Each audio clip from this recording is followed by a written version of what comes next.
What's the hold-up? La première saison de Ça, Bienvenue à Derry est à mi-parcours. Elle nous présente depuis le début Marge qui pourrait changer un fait sur le club des ratés des films. Allons. C'est l'heure de l'histoire, mon poulet au miel. On ouvre les petits volets. Cœur vaillant, œil sur la balle, on ne peut pas perdre. Jusqu'à présent, la série a révélé de nombreuses informations intéressantes sur ça et la ville qui terrorise depuis des siècles, Derry, dans le Maine. Les fans ont découvert les origines de ça et les légendes qui entourent sa présence à Derry. La série a également levé le voile sur les liens entre Derry et d'autres œuvres de Stephen King, comme Shining. Les spectateurs ont même eu un aperçu d'une dague qui peut le bloquer. En résumé, la série a dissipé bien des confusions qui entouraient l'univers de ça. Si la série HBO Max réussit brillamment à éclaircir certains points, elle soulève également de nouvelles questions. Qui dit question dit théorie de fans, et l'une d'elles suggère que l'un des personnages de la série pourrait jouer un rôle important dans le futur Club des ratés. Marge est élève au collège de Derry et la meilleure amie de Lily. Lily est bien sûr l'une des protagonistes principales de la série. Elle fait partie des 2 survivants du premier épisode et son passé est douloureux. Après la mort tragique de son père dans une usine de cornichons, Lily a souffert de troubles mentaux compréhensibles. Cela l'a finalement conduite à l'hôpital psychiatrique de Juniper Hill, un endroit où elle redoute de retourner.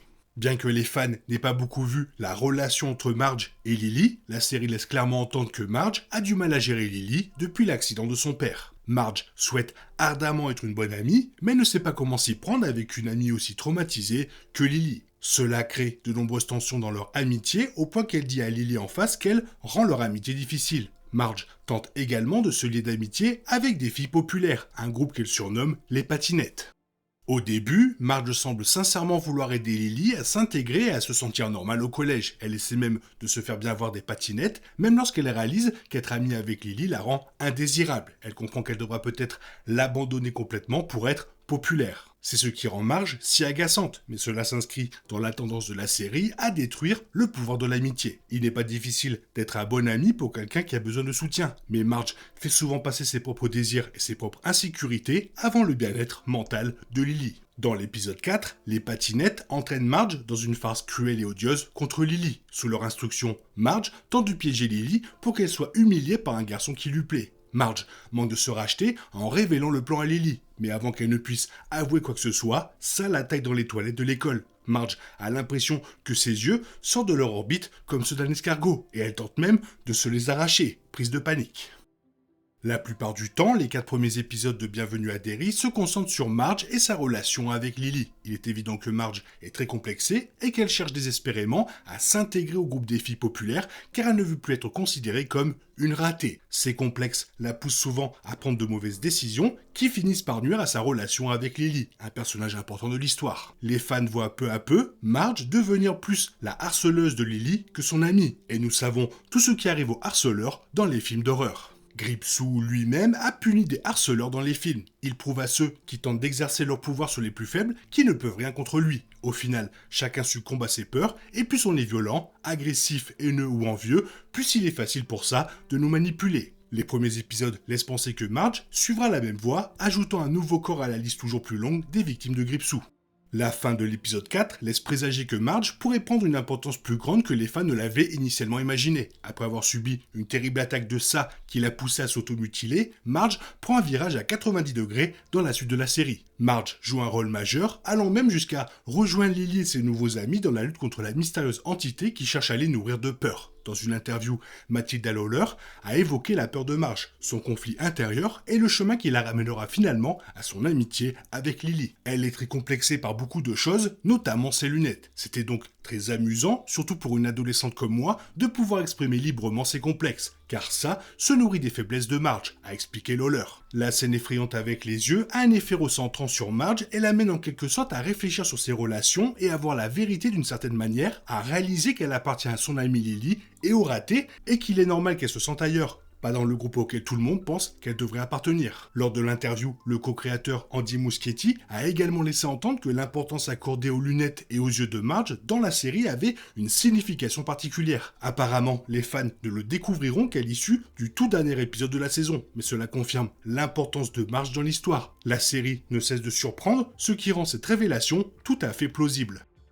Grâce aux commentaires du co-créateur Andy Muschietti à propos de Marge, on peut affirmer sans trop de risque que Marge sera probablement présente jusqu'à la fin de la saison 1. Pour certains fans de ça, le prénom de Marge a un air familier, ce qui a donné naissance à une théorie selon laquelle Marge pourrait en réalité être Margaret Maggie Tauzier. Margaret est la mère de Richie Tauzier, l'un des membres fondateurs du Club des Ratés. Richie est un personnage principal du roman de Stephen King, de la mini-série Ça de 1990 et du reboot de 2017. Richie est l'un des membres les plus attachants du Club des Ratés. Dans le film de 2017, il est interprété par Finn Wolfhard. C'est un enfant au langage fleuri qui peut se donner des airs de dur, mais qui aime profondément ses amis. On se souvient également de Richie pour la façon dont sa chapitre 2 a exploré sa sexualité et son amour pour son meilleur ami, Eddie. Eddie finit par se sacrifier à la fin de sa chapitre 2, laissant Richie et les autres membres survivants du Club des Ratés pleurer sa mort tragique. Maggie, la mère de Richie, est un personnage secondaire du roman original de King et apparaît également brièvement dans le film Ça. Les fans ne savent pas grand chose d'elle, c'est une mère aimante et protectrice envers Richie, mais qui a du mal à communiquer avec lui. Elle souhaiterait souvent avoir une fille à la place, mais cela ne l'empêche pas d'aimer son fils de tout son cœur. La théorie actuelle des fans suggère que Marge serait en réalité Maggie. Bien que le fait que ces deux personnages portent le même prénom, Margaret, puisse être une coïncidence, il semble peu probable que la série ait commis une telle erreur. Certes, Marge s'est potentiellement blessée à l'œil dans l'épisode 4, ce qui ne semble pas être le cas pour Maggie lors de ses rares apparitions, mais il existe de nombreuses explications. L'épisode 5 montre Marge à l'hôpital avec des cicatrices sur la paupière et sous l'œil, ainsi qu'un article de journal citant le docteur, le maître de Saint-Garde d'espoir, qu'elle reverra. Si Marge est Maggie, cela change complètement la perception que les fans ont du Club des Ratés. En résumé, cela signifie qu'un membre du Club des Ratés est le fils d'une ancienne victime de Gripsou qui a survécu. Si Marge est Maggie et qu'elle survit aux événements de la série, on peut se demander pourquoi elle n'a jamais quitté Derry. Est-elle restée parce qu'elle pensait avoir vaincu Gripsou une fois pour toutes, comme le Club des Ratés le croit mort à la fin de sa chapitre 2. Peut-être est-elle restée pour surveiller le monstre lors de sa prochaine apparition à Derry. Le scénario le plus probable est que le brouillard qui plane sur Derry, celui qui fait oublier aux adultes les horreurs perpétrées par ça, l'a également affectée et l'a empêchée de partir. Gripsou, lié à Derry, ne la laissera pas s'enfuir. Si cette théorie se confirme, Richie ne serait peut-être pas la seule victime de Gripsou à cause de son lien avec Bill et Georgie. Le désir de ça, de dévorer Richie, pourrait être générationnel, hérité de la fuite de Marge. L'avenir nous le dira, surtout si la série nous révèle son vrai prénom, car là pour le moment je pense que c'est vraiment un pseudo. Toi qu'est-ce que tu en penses? Fais-le moi savoir dans la zone commentaire, et sinon comme d'habitude, bisous bisous bye bye. Oui aussi, faut aussi qu'elle survive à la saison, parce que si elle meurt c'est pas elle quoi. Il est impossible de compter sur les autres de nos jours, on est obligé de tout faire soi-même. Je me trompe? Rien de grave, j'avais tout prévu. Où va le monde, je vous le demande.